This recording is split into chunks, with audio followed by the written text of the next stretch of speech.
2024 বিহুৰ সিজন চলি আছিল আমি যেটো এখন হোটেলতে আছিল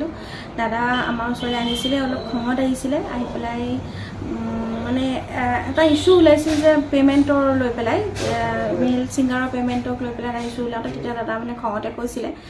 যে পইচা পাতিবোৰ হিয়তে কিনো কৰি আছে নাজানো মই কালি মোবাইলটো ভাঙি পেলালো নহয় মুছো কিয় ভাঙিলা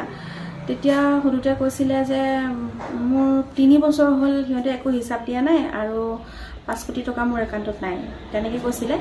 আৰু মই তেতিয়া খুদিছিল দাদা কিয় আপুনি যেতিয়া খুদিছিল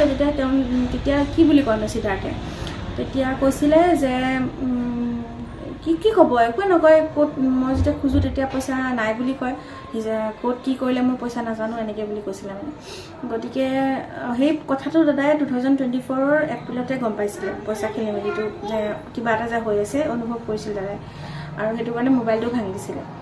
মই সুধিছিল মোবাইলটো কি কৰিলে কৈছে ৰিপেয়াৰ কৰিব দিলো এনেকৈ কৈছে এতিয়া এনেকুৱা এটা কথাও হ'ব পাৰে হয়তো দাদাই পিছৰ ফাললৈ আৰু বেছি কথা গম পালে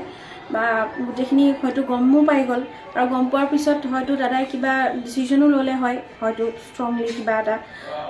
সেইবোৰো সাগে হেতে অনুভৱ কৰিলে সেইকাৰণে লাষ্টৰ ফাললৈ মানে এনেকুৱা হৈছিল দাদাক মানে এৰি দিয়া নিচিনা হৈছিল মানে বেছিকে খালেও খাওক মানে অকল ষ্টেজৰ সময়খিনিহে মানে তেওঁলোকে চাইছিলে বাকিখিনি সময় মানে ইমান মন দিয়া নাছিলে মানে অলপ ইগনোৰ কৰি আছিলে মানে হেতু বিহুৰ সময়তে হওক মানে আগতে জানেকে সিদ্ধাৰ্থ নিজে ইনভলভ হৈ পেলাই গোটে কথাখিনি দাদা কেয়াৰ লৈছিলে কিন্তু পিছৰ ফাললৈ মানে বেলেগক দায়িত্ব দি দিয়া মানে নিজে মানে হেতুত নাথাকে